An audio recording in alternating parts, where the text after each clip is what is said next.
Imagine walking into a store or scrolling through an online shopping app, and suddenly your hand is on your wallet, your eyes glued to the screen, and before you know it, your money is gone. You didn't plan to spend that much, and yet, somehow you did. You left with a few items you didn't need and a gnawing feeling that something just isn't right. This is not a coincidence. It's not a lapse in willpower. It's science. Companies spend billions of dollars every year studying human behavior, psychology, and decision-making. They don't just want you to buy a product, they want to engineer your choices so you spend more, faster, and more often than you ever thought possible. Let me tell you a story about Alex. Alex is 32, a software engineer, and usually pretty careful with his money. He likes to track his budget, save for the future, and avoid impulsive purchases. One Saturday, he decided to grab a coffee at his favorite local cafe. It was a small habit, just a $5 latte.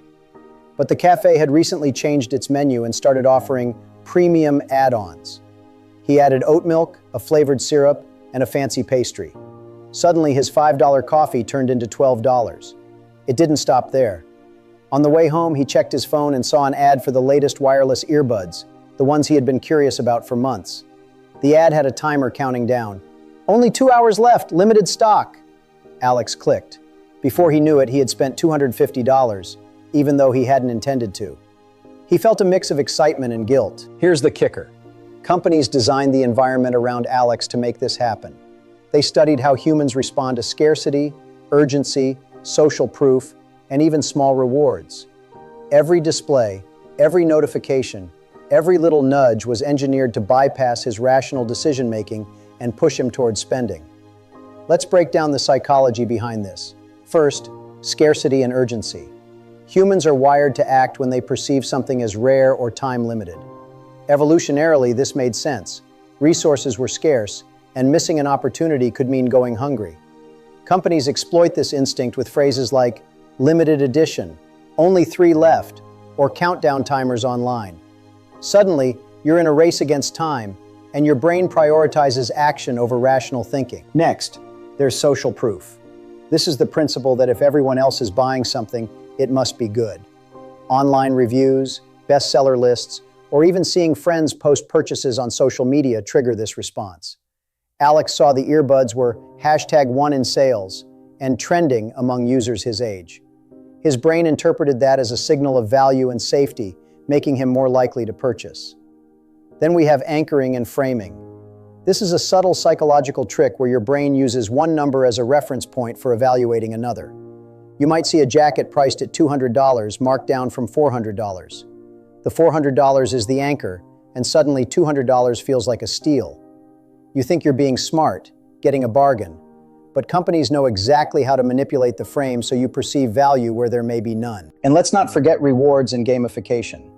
Loyalty points, cashback offers, app notifications, they all tap into the same dopamine-driven reward circuits in your brain that make social media addictive. A small ding for earning 50 points might seem insignificant, but it triggers the same pleasure center that gets activated when you win a game. Suddenly, spending becomes satisfying in a way that feels almost involuntary. Alex's story is just one example, but the truth is, this happens to millions of people every day. Retailers, e-commerce platforms, fast food chains, even streaming services. They're all fighting for your attention and your dollars. And the tools they use are subtle. You don't feel forced or coerced. You feel like you're making your own choices. That's the genius of it. The manipulation is invisible until you look back at your bank statement and realize where the money went. Let's make it more concrete with some numbers. Imagine the average American spends $1,200 per year on small impulse purchases. Things they didn't plan to buy, often under $50 per transaction. It doesn't sound like much at first, but over a decade, that adds up to $12,000. That's an entire car, a nice vacation, or a significant chunk of retirement savings. Companies know that even small nudges repeated over time create enormous profit margins.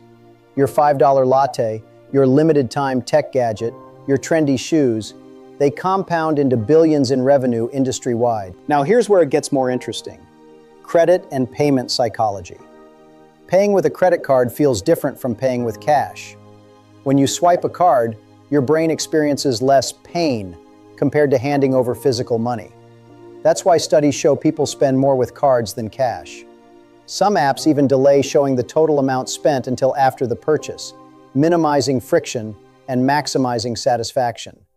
In essence, the tools designed to make life convenient also make overspending effortless. Companies also leverage subscription models and auto-renewals. Once you're in, you're psychologically committed. Even if you don't actively use the service, the default is that you continue paying. The more friction they remove from recurring payments, the more your money quietly flows out without you thinking about it. Netflix, Spotify, Amazon Prime, these are all examples of systems that capitalize on inertia. The longer you stay subscribed, the more revenue they generate with minimal effort. You might be thinking, okay, this explains some shopping habits, but how do I fight it? The first step is awareness. Once you understand that companies are deliberately exploiting predictable human behaviors, you can start to recognize the triggers. That $12 latte isn't just caffeine, it's a carefully designed impulse opportunity. The limited stock ad isn't just marketing, it's a timed behavioral nudge. Recognizing the manipulation is the first step toward control. The second step is environmental control. If you know certain triggers lead to overspending, remove or avoid them. Unsubscribe from marketing emails, block push notifications from shopping apps, and avoid browsing websites where you tend to make impulse purchases. Small environmental changes reduce the constant nudges that exploit your brain's natural tendencies. The third step is budgeting with intention. Instead of reacting to marketing cues, proactively allocate funds for discretionary spending. Give yourself a fixed amount each month for non-essential purchases. Knowing your limit in advance allows you to enjoy spending without guilt while preventing the slow drain that comes from unconscious impulse buys. Fourth, implement delayed decision-making. If you see something you want to buy, wait 24 to 48 hours before making the purchase. This delay gives your rational brain a chance to evaluate whether you truly need the item or are reacting to a marketing nudge. Often the desire fades, and you save yourself money and regret. Another powerful technique is tracking and reflection. Keep a small journal or use a budgeting app to log every purchase, no matter how small. Seeing the cumulative effect of microspending makes invisible costs visible. That $5 latte, when multiplied by 20 coffees a month, suddenly looks less harmless. This reflection activates the same rational brain that companies try to bypass. Now let's talk about psychological resilience. Once you start noticing triggers, you'll also notice social and emotional pressures. Limited time offers, trending products, peer influence, they all create subtle guilt or fear of missing out. Resisting these requires mental practice. Pause before spending, ask yourself if the purchase aligns with your values and goals, and consider whether it's an emotional reaction or a deliberate choice. Over time, you build resistance, and your wallet starts to feel under your control again. Companies are not evil for doing this.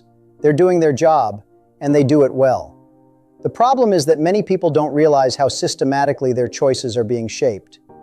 Ignorance of these psychological tactics is the real danger, because it makes spending feel optional when in reality, it's being carefully engineered.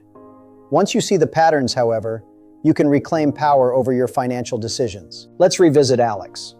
After a few months of noticing how easily he was influenced, he implemented a few simple changes. He turned off shopping notifications, started using cash for small purchases, and created a 48-hour delay rule for non-essential spending. Within weeks, he saw a significant reduction in impulse buys. The money he saved wasn't dramatic at first, maybe $50 or $100 a week, but over time that added up. 6 months later, he had $2,500 saved, money he didn't even realize he had been losing before.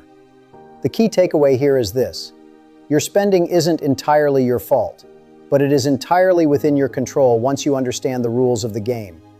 Companies will always try to push you to spend more. Your environment, psychology, and the tools you use are designed to exploit natural human tendencies. The smarter approach isn't avoiding spending entirely, it's spending intentionally, with awareness, and on your terms. Think about it.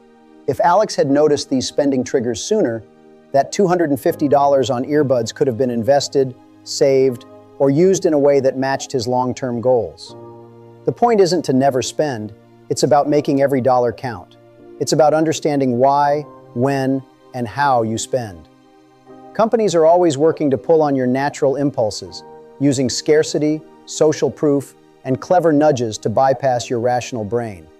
The power is in noticing these tactics and deciding how to respond. Awareness plus deliberate action turns you from a passive consumer into a financially empowered individual. Start tracking your habits, delay unnecessary purchases, and make your money work for you, not the other way around. If this changed how you see spending, hit the like button, subscribe, and turn on notifications. I post videos to help you take control of your money and keep more of what you earn.